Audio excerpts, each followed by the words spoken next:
TuneTalk mencipta sejarah dalam industri telekomunikasi Malaysia dengan memperkenalkan Employee Share Trust Scheme (ESTS).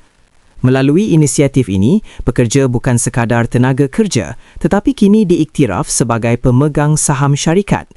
Pengasas bersama dan CEO, Gurtaj Singh Pada, memindahkan 4.15% saham peribadinya ke dalam tabung amanah khas untuk faedah pekerja.